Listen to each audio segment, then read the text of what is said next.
Hello everyone and welcome back. Because it's so hot the last 3 days, we're experiencing a little bit of a heat wave here.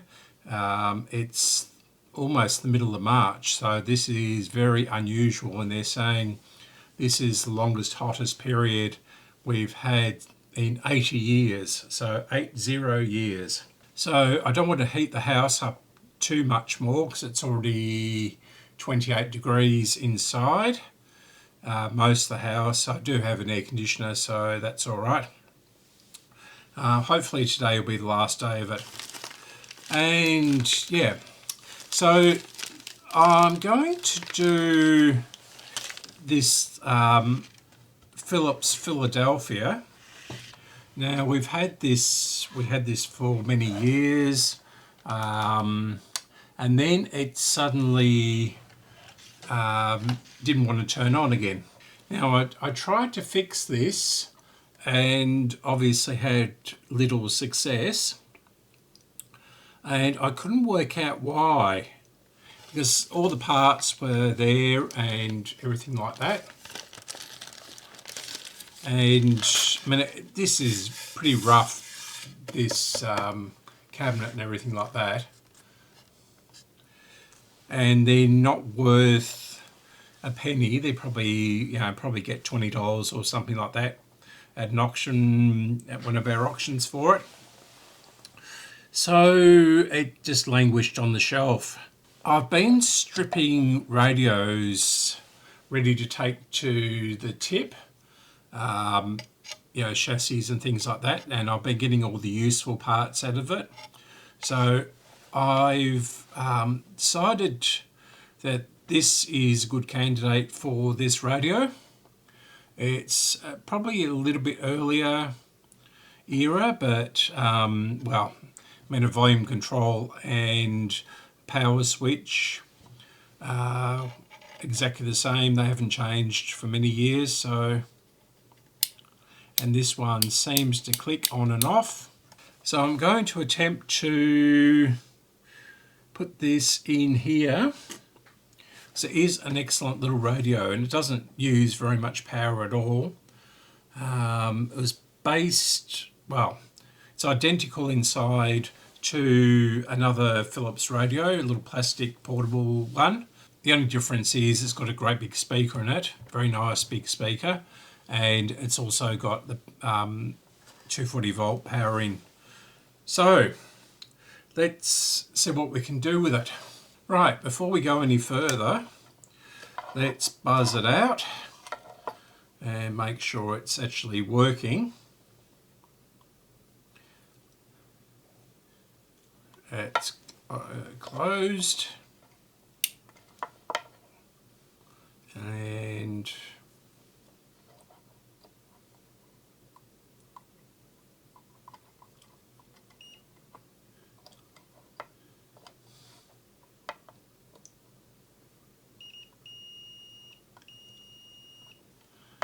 that's open. Well, yeah, or the other way around, I should say. Okay, right, so I've cleaned this up. Inside I've sprayed a bit of Deoxit F5 in there, so Fader lube, and it's working quite well. So yeah,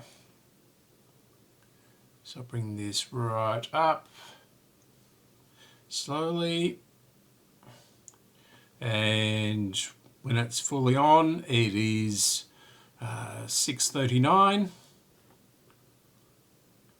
Don't know why it's saying meg, but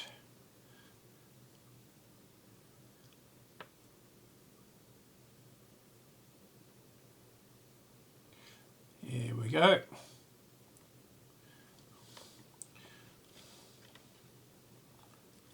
And we'll bring it fully open. And it's, this jumps around, this meter. It's really a bit sensitive. Should try the other one. And we'll bring it right down. yeah, seems to be working as expected. So let's get this out of its case for what it's worth. It needs quite a bit of work. The glue has all sort of gone rotten on it, so all the bits of wood have come apart. It's only, well, it's not box wood, but it's pretty, cheap, may be pretty good wood, but we'll see what we can do with it. Now we use Manuel's spoon trick. My father used to have a couple of spoons in his electronics kit and I could never work out what they were for. So that was obviously the reason. And it makes things so much quicker and easier. Now, does this come out of here? It's been so long since I took this apart, I don't remember how it comes apart. So I think this just comes out.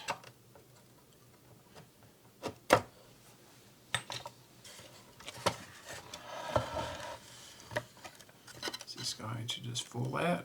Yep. Right. So the speaker is attached to the front plate, and we have access to the volume switch there. So we'll take this shaft off. Is this going to be long enough? I don't think it is. So that's quite a long shaft on that one. Yeah, okay. So we might have to do something with this in the long term.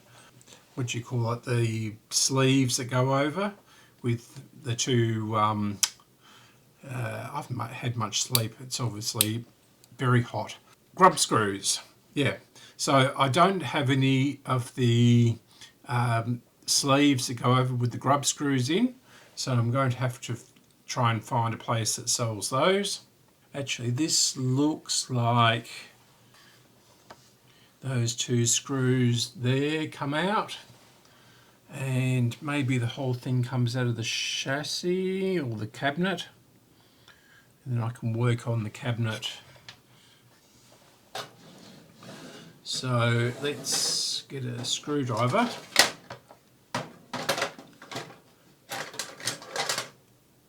I thought I'd slept well last night, but I feel really, yeah, yucky.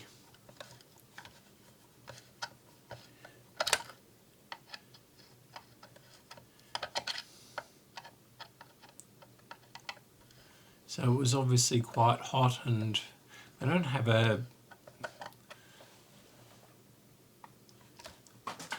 any form of headache or anything like that. I just feel very dry and yeah, even though I've drunk gallons of water this morning. These were made over in Hendon in South Australia, which was Philips Adelaide base. They bought the factory after the war, and yeah, okay, I didn't want that to quite happen, but it has. Yeah, it just needs gluing back together again. So as you can see, there is glue. All that's holding it together is really glue. That's got a bit of a tack in it. But the bottom doesn't seem to have any tacks in it at all.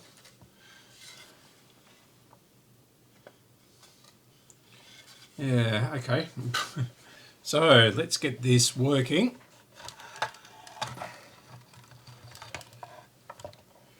Ah, yes. So it says Philips Electronics, South Australia. Right, so I'll get the control out and I'll be back after a drink. I've rewired it. They had two problems with this. One was the wires didn't reach because the pot and the switch are orientated differently. So the power that comes in from the other side on the other one, and I had to rotate the pot a little bit. And also down here with one of the dial lights, which wasn't working, someone had jammed a balloon type bulb in, and it's supposed to have a cylindrical type one. That was a bit of a mess. I had to smash the glass and pick at it with a screwdriver and all, pair of pliers and all that sort of thing to get it out. So yeah, that took longer than it should have, but it is working quite well.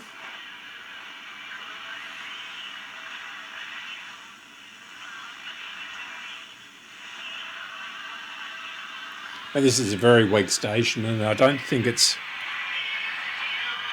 Oh yeah.